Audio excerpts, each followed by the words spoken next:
अष्टांग हरिद्रम आचार्य वाग्भट जी द्वारा रचित है। यह माना जाता है जिसे आयुर्वेद का ज्ञान प्राप्त करना है वह बस अष्टांग हरिद्रम को पढ़ ले और उसे पूरी आयुर्वेद का ज्ञान प्राप्त हो जाएगा।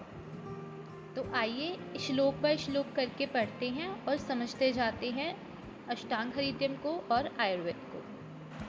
आयु काम्य मानेन धर्म अर्थ सुख साधनम आयुर्वेद उपदेशेषु विदेह परमाद्रह। इस श्लोक में ये बताया गया है कि धर्म अर्थ और सुख ये तीनों ही आयु का साधन है। इन्हीं के द्वारा हम आयु को बढ़ा सकते हैं तथा दीर्घ आयु प्राप्त कर सकते हैं।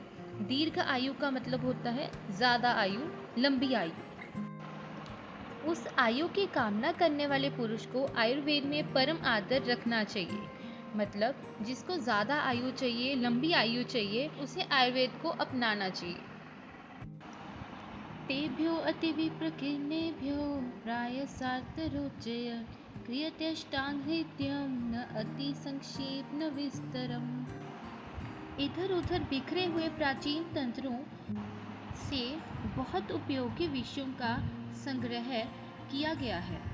उस संग्रह का नाम अष्टांग हरिद्र है। इसमें विषय न तो अति संक्षिप्त होता है और न ही अत्यंत विस्तार में होता है। काय बाल ग्रह उद्धर्वांग शल्य दंष्टा जरा वृषान अष्टावंगानि तस्याहु चिकित्सयेषु संश्रिता। समस्त आयुर्वेद के 8 अंग माने गए हैं तथा आयुर्वेद के 8 पार्ट्स माने गए हैं। काय चिकित्सा जिसे हम जनरल मेडिसिन के नाम से जानते हैं, बाल तंत्र पीडियाट्रिक्स, गृह चिकित्सा मतलब भूत विद्या, उद्धर्वांग जिसको हम शालक्य तंत्र के नाम से जानते हैं, ENT, शल्य सर्जरी, दंष्ट्रा जो टॉक्सिकोलॉजी होती है जिसमें जैसे सांप का काटना ये सब का इलाज होता है, जरा इम्यूनिटी बढ़ाना, वृषान वाजीकरण मतलब इनफर्टिलिटीज़ को ट्रीट करना या रिप्रोडक्टिव जो प्रॉब्लम्स होती हैं उनको ट्रीट करना। वायु पित्तम कफश्रेति त्रयोदोषास्मास्तः। आयुर्वेद शास्त्र में 3 दोष माने गए हैं, वात, पित्त और कफ। वात को हम वायु से, हवा से कोरिलेट करके समझ सकते हैं, पित्त को अग्नि से और कफ को वाटर या सिक्रीशंस से कोरिलेट किया जा सकता है। विकृता अविकृता देहं घनन्ति ते वध्यन्ति च। आयुर्वेद शास्त्र पूरा ही दोषों की समअवस्था में रहने पर निर्भर करता है या चिकित्सा भी दोषों को समअवस्था में लाने के लिए ही की जाती है। 2 तरह की कंडीशंस होती हैं, अवस्थाएं होती हैं, विकृता और अविकृता। विकृता होता है जो अपना डिजीज अवस्था होती है, कंडीशन होती है, जब तीनों दोष समअवस्था में नहीं रहते हैं, या तो कोई एक बड़ा या कम हुआ होता है या 2 एक साथ कम या बड़े होते हैं। जब तीनों वात आदि दोष असम होते हैं, बैलेंस्ड फॉर्म में नहीं होते हैं, बड़े या फिर क्षीण होते हैं, तो वह शरीर का विनाश करते हैं, डिजीज़ को क्रिएट करते हैं, रोग उत्पन्न करते हैं। दूसरा है अविकृता, जो बैलेंस्ड स्टेट होती है बॉडी की, आरोग्य को हम अविकृता बोलते हैं। दोषों का स्वस्थ समअवस्था में रहना, उससे शरीर में आरोग्य और स्वस्थता बनी रहती है। अपना शरीर पूरा सही होता है, कोई रोग नहीं होता, कोई डिजीज़ नहीं होता। यही आयुर्वेद का एम माना जाता है, शरीर को समअवस्था में रखना। ते व्यापिनोपि हृन्नाभ्योर अधो मध्योर्धम संश्रयान। यह तीनों वात आदि दोष सदा समस्त शरीर में व्यापत रहते हैं। व्यापत का मतलब है फैले रहते हैं। नाभि के ऊपरी भाग में वायु, नाभि तथा हृदय के मध्य भाग में पित्त, हृदय के ऊपरी भाग में कफ आश्रय स्थान रहता है। आश्रय का मतलब होता है जहाँ पे ये रहते हैं, उनकी प्लेस को आश्रय बोलते हैं। वैसे माना जाता है कि शरीर में वायु, पित्त और कफ पूरे शरीर में प्रेजेंट रहते हैं, हर जगह रहते हैं, तीनों रहते हैं। पर इनकी स्पेशल प्लेसेस होती हैं जहाँ कोई एक दोष अधिक मात्रा में प्रेजेंट होता है। जैसे कि मैंने लिखा है, नाभि के निचले भाग में वायु, नाभि के निचले भाग में वायु अधिक मात्रा में प्रेजेंट होती है। इसको आप इस तरह से याद कर सकते हैं, जैसे बुजुर्ग लोगों के घुटने ज़्यादा दर्द करते हैं तो वो दर्द वायु के कारण ही होता है। नाभि तथा हृदय के मध्य भाग में पित्त, पित्त यानी अग्नि, जठर अग्नि आपने सुना होगा।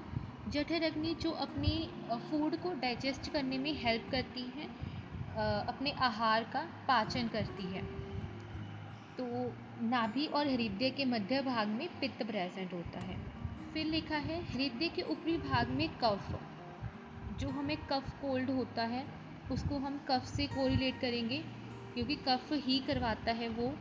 तो हृदय के ऊपरी भाग में कफ अधिक मात्रा में प्रेजेंट रहता है। वयोः रात्रिभुक्तानां ते अंत मध्य आदि घा क्रमात्। इस श्लोक को ध्यान से समझेंगे। यह दोष सदा गतिशील रहते हैं। गतिशील का मतलब बॉडी में लाइक फ्लो में रहते हैं। अंतकाल वृद्धावस्था, मध्य यौवन अवस्था, युवावस्था, आदिकाल बाल्यावस्था। यहाँ पे यह बताया गया है कि जो अपनी एज के अकॉर्डिंग अवस्थाएं होती हैं, जैसे पहले बाल्यावस्था आती है, चाइल्ड होता है बंदा, फिर युवावस्था आती है, एडल्ट स्टेज आती है, फिर वृद्धावस्था आती है, जो ओल्ड पीपल आ जाते हैं। तो उससे ये बताया जाता है कि हर लाइफ के हर स्टेज में वात, पित्त और कफ की अधिकता बताई गई है। जैसे वृद्धावस्था में वात की अधिकता बताई गई है। इसमें घुटनों का दर्द, जोड़ों का दर्द अधिक मात्रा में होता है और दर्द आपको पता है कि वात के कारण होता है। तो इस तरह से इसको याद कर लेंगे। मध्यावस्था जो अपना एडल्ट स्टेज होती है, युवावस्था होती है, उसमें पित्त अधिक मात्रा में होता है, बॉडी में एनर्जी होती है उस टाइम पे। तो आपने देखा होगा जो अपने 30 से 20 से 50 तक की एज होती है, उसमें बॉडी में एनर्जी होती है, वो पित्त के कारण होती है। फिर आती है बाल्यावस्था, जो बच्चे होते हैं, 20 तक के मान सकते हो, 15 तक की एज को मान सकते हो, उसमें कफ अधिक मात्रा में होता है।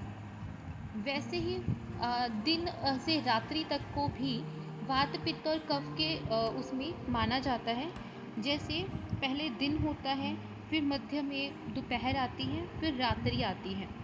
तो माना जाता है कि दिन में कफ अधिक मात्रा में होता है। मैंने यहाँ गलत लिख दिया, दिन में वात नहीं कफ ज़्यादा होता है।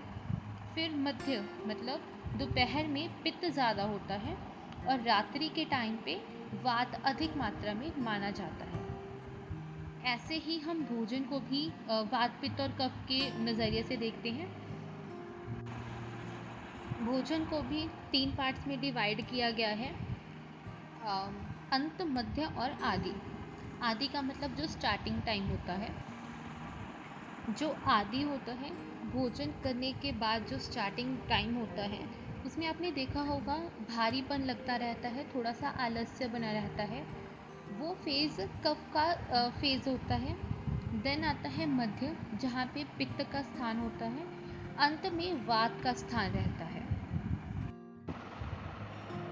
कंग्रेचुलेशंस, आपने आयुर्वेदा के 6 श्लोक अच्छे से समझ लिए हैं।